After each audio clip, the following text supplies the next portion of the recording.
여러분들도 심리학을 하신 분이나 안 하는 분이나 다 알고 있는 한 사람을 얘기하라 그러면 아브라함 메슬로우라고 하는 분을 다 아실 겁니다. 이분이 인간의 욕구 5단계설이라고 하는 것을 발표했는데 지금도 이 이론이 유효하고 이 이론 말고는 또 사람이 욕구에 대해서 별로 우리가 알려진 게 없기 때문에 이 아브라함 메슬로우를 너무나 잘 알고 있습니다. 자, 이분은 인간의 욕구의 5단계설을 말을 하면서 기업에서 이렇게 일을 할 때 동기부여를 시켜야 된다 이런 말을 아주 자주 합니다. 동기부여. 어떻게 동기부여를 시킬 거냐. 제가 그 LG CNS라는 회사에 와 있을 때 제 위에 상사가 저한테 그래요. 하상무 자네는 사람들을 좀 동기부여하는데 시간을 좀 많이 써주면 좋겠다. 제가 어떻게 동기부여를 시킬 수 있죠? 저녁에 말이야 직원들 데리고 얘기를 좀 많이 해봐. 그게 이제 매일 회식으로 이어지는 겁니다. 그래서 저 동료의 그 임원들은 일주일 내내 회식을 하는 거예요. 왜냐하면 인원이 워낙에 많으니까 500명, 600명씩 회식을 매일 할 수는 없잖아요. 그러니까 이제 소그룹으로 모여서 10명, 20명 이렇게 모여서 동기부여를 시켜주는 게 합니다. 그게 주로 다 저녁에 회식 자리고 그 회식 자리를 통해서 이제 동기부여를 시키라는 겁니다. 저는 한 6개월 해보니까 그걸로는 동기부여가 안 된다는 걸 알았어요. 때로는 동기 저하가 일어나는 데 생각보다 많습니다. 자, 이런 일들이 있어요. 동기부여를 시키는 거. 너무 어렵습니다. 어떻게 동기를 우리가 부여할 수 있습니까? 그런데 아브라함 메슬로우는 이렇게 있어요. 그 인간의 욕구가 동기 요인이라는 겁니다. 그래서 욕구를 잘 이해하는 게 굉장히 중요한데 그 욕구에는 5가지 욕구 단계를 우리는 태어날 때부터 가지고 태어난다 이렇게 주장합니다. 첫 번째 부분은 생리적인 욕구입니다. 먹고 사는 문제가 해결이 안 되면 이게 그 다음으로 넘어갈 수가 없다라는 거예요. 그래서 먹고 사는 문제가 어떻게 해결이 됐잖아요. 그러면 이 문제의 욕구는 더 이상 유발되지 않는다라는 거예요. 다음 욕구가 더 중요하다는 거예요. 그건 뭐냐면 안전에 대한 욕구라는 겁니다. 내가 어디로부터 보호받고 안전하게 생활할 수 있는 안전 욕구가 중요합니다. 이 문제가 해결되지 않으면 그 다음으로 넘어갈 수 없다는 거예요. 그래서 안전의 문제가 해결이 되면 그 다음에 욕구로 또 사람이 넘어갑니다. 그 안전이 더 이상 자기의 욕구의 중요한 요인이 되지 않는다는 거예요. 그래서 그 다음 욕구가 뭐냐면 사회적 욕구입니다. 내가 어딘가에 소속되고 이런 소속감을 갖는 게 굉장히 중요하다는 겁니다. 그래서 우리가 은퇴하고 나서 소속이 없어지면 굉장히 사람이 공허합니다. 그래서 사회적 욕구가 충족이 돼요. 그게 또 충족이 되면 그 다음 욕구로 넘어가고 싶어요. 그게 존중에 대한 욕구입니다. 내가 누구로부터 존중받는 거, 내가 누구로부터 사랑받는 거, 이런 욕구가 우리한테 굉장히 큰 욕구로 작용합니다. 그 욕구가 또 충족이 되면 그 다음 욕구로 또 넘어가려고 합니다. 그게 자아실현의 욕구라고 얘기합니다. 욕구의 5단계설을 아브라함 메슬로우가 얘기하고 나서 이게 거의 센세이션을 일으키고 지금도 유효하게 우리들의 그 생활에 영향을 주고 있습니다. 자, 그분에 대한 얘기로부터 좀 시작을 하겠습니다. 1970년에 타계학 아브라함 메슬로우는 인간의 욕구에는 유계적 단계가 형성돼 있다는 것을 이제 알려주었습니다. 자, 낮은 단계의 욕구가 충족이 되면 인간은 더 이상 그 욕구를 중요하지 않는 것으로 여기게 된다라고 하는 겁니다. 그리고 다음 상위 단계의 욕구가 가장 중요한 것으로 다가온다는 겁니다. 메슬로우는 인간의 욕구에 한계 효용 체감의 법칙이라고 하는 것을 적용한 사람입니다. 그의 방법은 대단히 심오하면서 지속적인 통찰력을 보여줍니다. 메슬로우는 경제에 관련된 욕구를 가장 아래에 두고 자아실현의 욕구를 가장 위에 두었습니다. 하지만 그의 5단계 욕구 이론에서 가장 중요한 것은 진행 순서가 아니고 그의 이론을 통해 우리는 각각의 욕구가 절대적이지 않다는 중요한 통찰력을, 즉 우리 인간이 한 단계 욕구를 많이 충족할수록 그 만족감은 줄어든다는 중요한 통찰력을 아브라함 메슬로우의 이 이론을 통해서 우리가 배울 수 있다고 하는 겁니다.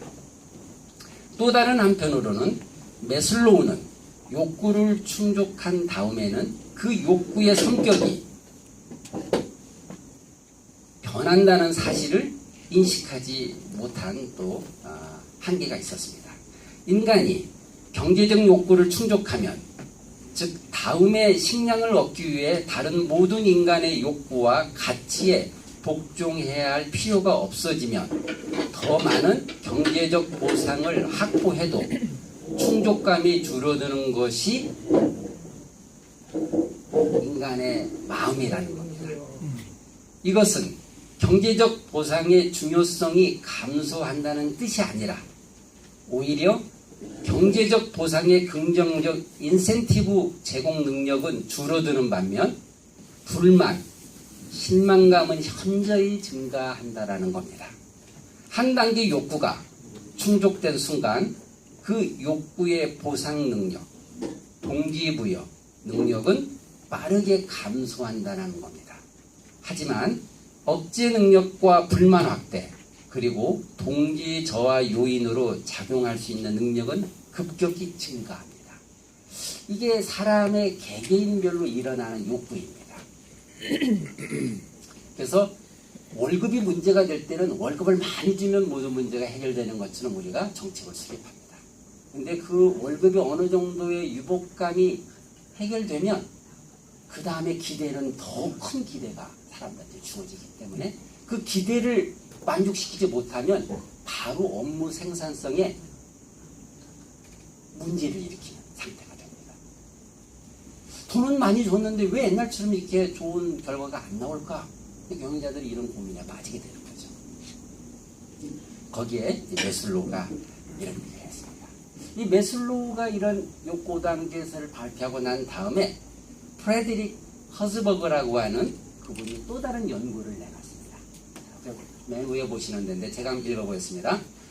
프레드릭 허즈버그의 말을 빌리면 이 순간 경제적 보상은 인센티브가 아니라 유생요인이라고 하는 것이라는 겁니다. 유생요인.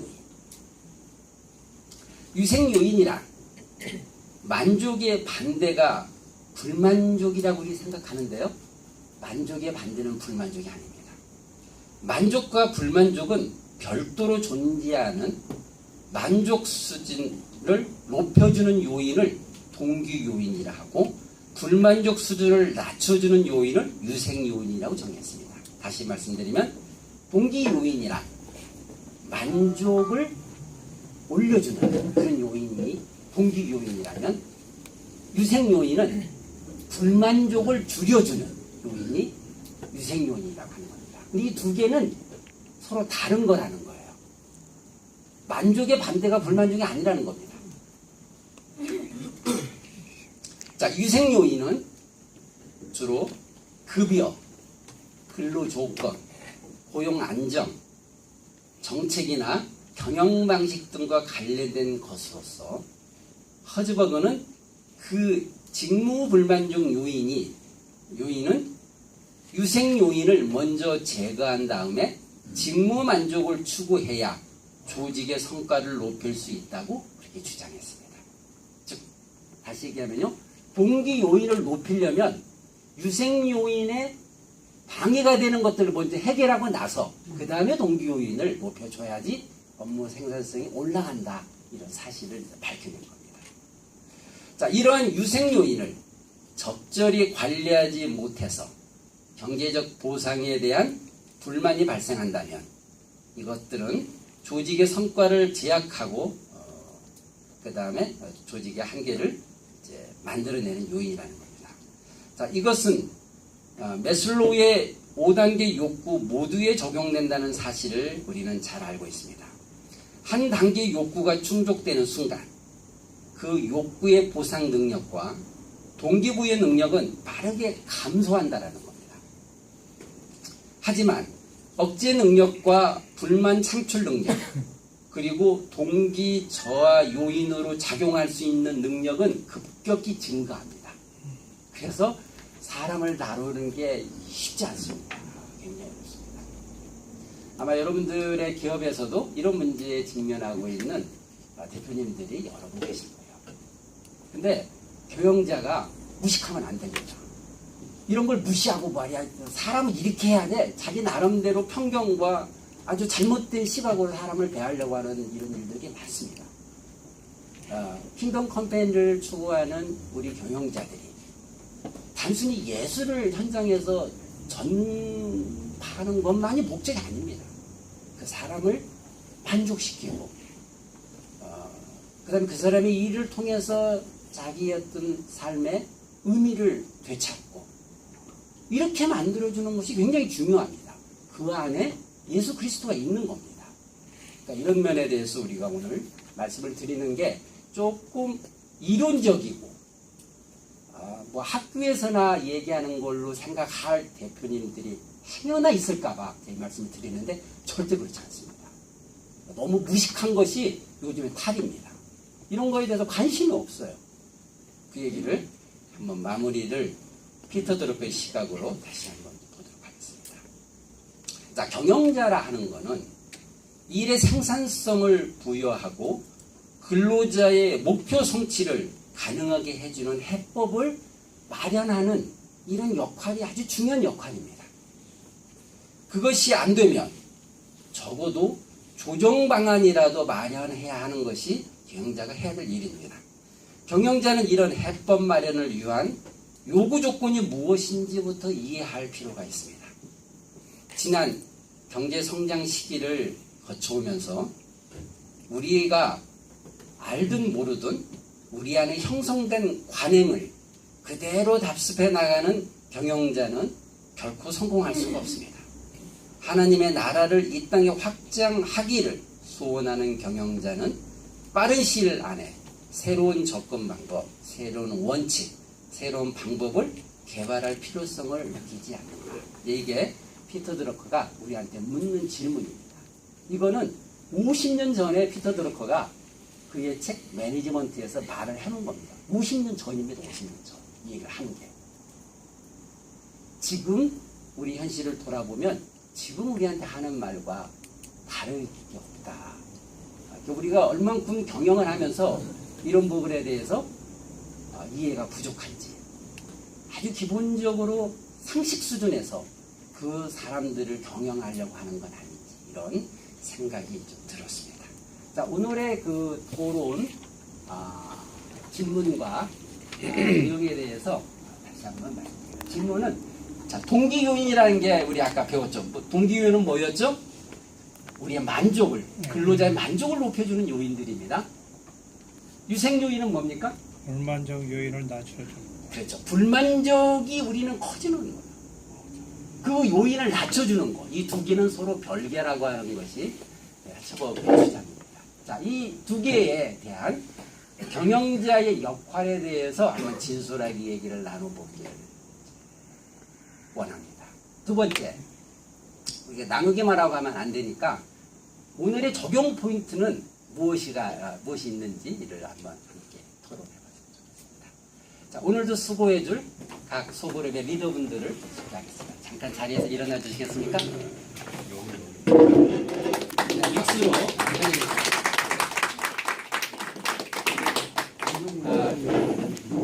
오늘은 토론을 많이 하기 위해서 15분에 발제를 마무리하고 45분까지 지금부터 토론을 시작하도록 하겠습니다.